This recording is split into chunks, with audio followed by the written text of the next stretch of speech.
Hi, Jim. My name is Phil, and I'm a software engineer in the Bay Area with a arcane question about mega backdoor 401ks and 5-year waiting periods. I got into a bit of an argument with a colleague about this, and I was hoping that you could help settle it. For background, everyone at my company can put up to 15% of each paycheck into a 401k after-tax bucket, and from there, they can roll it over directly to a Roth IRA or use an automatic feature, which will convert it to the Roth 401k.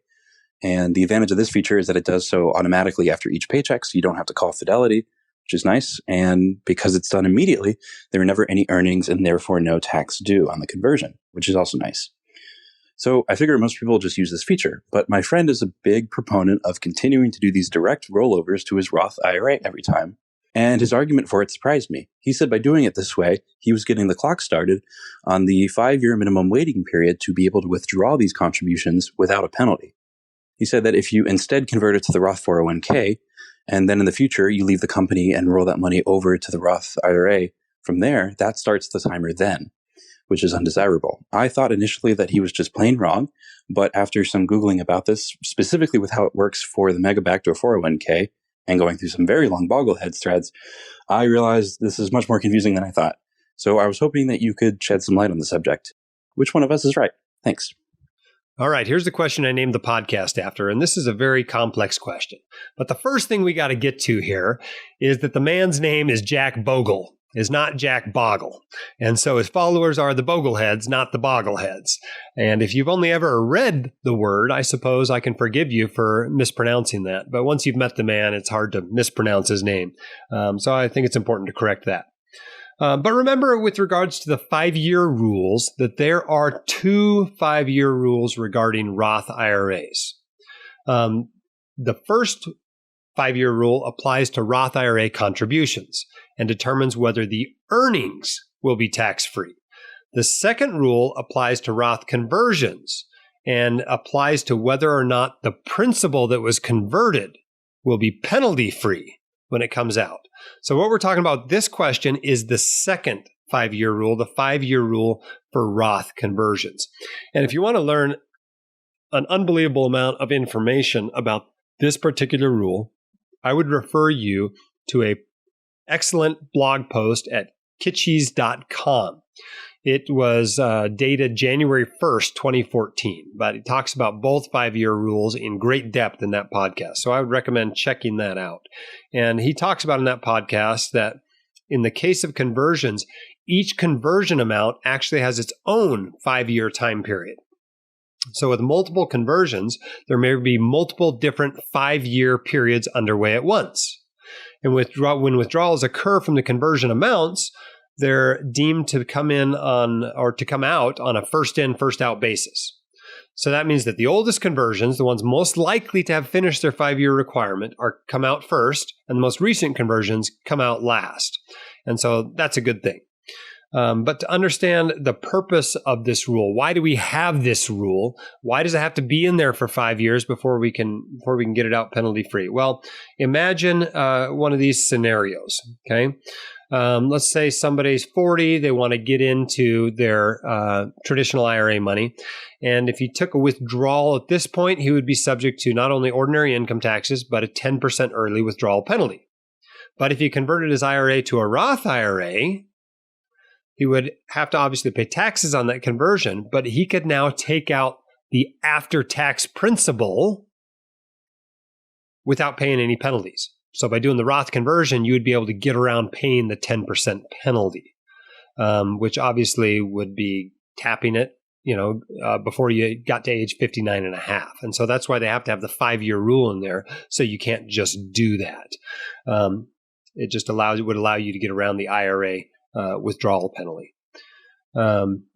Same thing if this person completed their conversion, they waited 5 years, and if you are at that point only 45 years old, then your 5-year conversion rule keeps you from dodging the early withdrawal penalty from the IRA, although it does allow you to potentially gain access before age 59 and a half. You just have to wait the 5-year period. The gains, of course, on that conversion would still be taxable, And that's basically how the 5-year rule works. So for a conversion, you got to wait 5 years before you can tap that principal.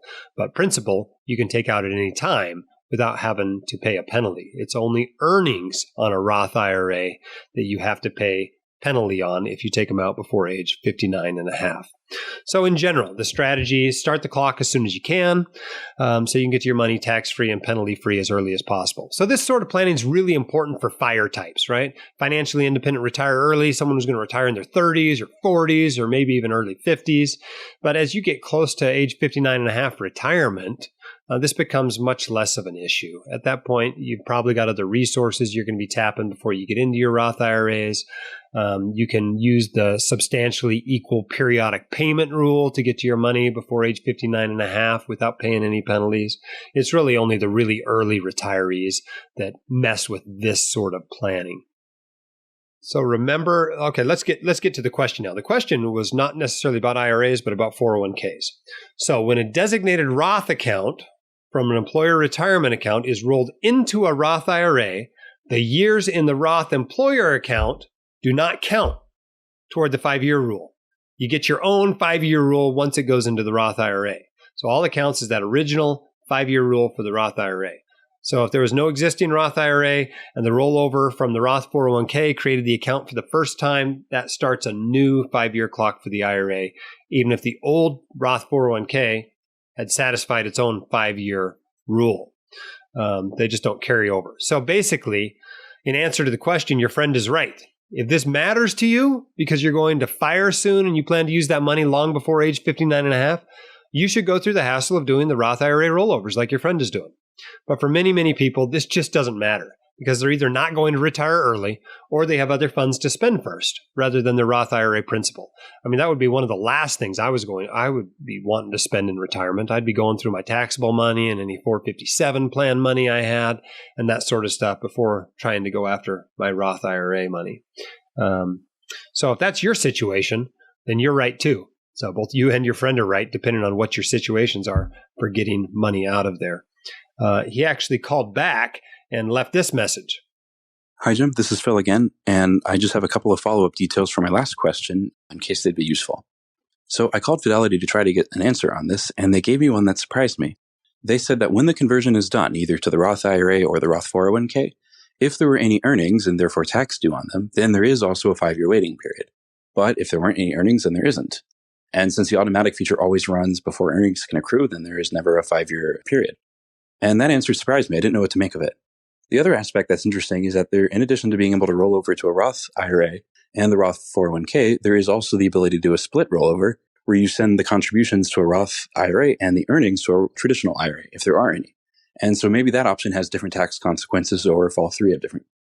The other thing I thought was interesting was that my last employer, the setup was identical to this one, except that we also had the ability to send money from the Roth 401k to a Roth IRA at any time. Obviously, only converted money had this feature, not direct Roth contributions. And I thought that was interesting. And I asked the Fidelity rep why the old employer had it and the new one did not. And he said that Fidelity charges a lot of money for that feature.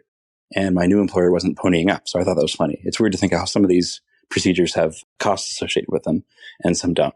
So thanks again for all that you do and for answering my question. Okay. I think it's hard to tell, right? All I have is a snippet of information here. But I think the Fidelity rep is probably wrong about the conversion 5-year rule, i.e. that the converted earnings are treated the same as converted contributions.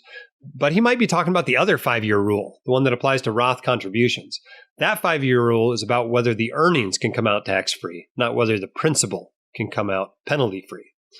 But again, all of this is pretty easily avoided. As a general rule, you want to be burning through your taxable money and your 457 money as an early retiree and save your retirement account money, especially Roth money, to be used later in retirement. In my case, I'll bet my taxable portfolio right now makes up about 60% of my portfolio. Tax-deferred money is probably 30% and Roth money is probably 10%. And I'll bet those ratios are pretty similar for most FIRE types. You're just saving too much money to be able to save it all inside retirement accounts. And so I think if you're an early retirement kind of person, this probably is a non-issue for you. You're probably not going after your Roth money anyway in retirement. If you want your questions answered by the White Coat Investor, record your question at whitecoatinvestor.com/YQA or click the link in the description. My dad, your host, Dr. Dolly, is a practicing emergency physician, blogger, author, and podcaster. He is not a licensed accountant, attorney, or financial advisor, so this podcast is for your entertainment and information only and should not be considered official, personalized financial advice.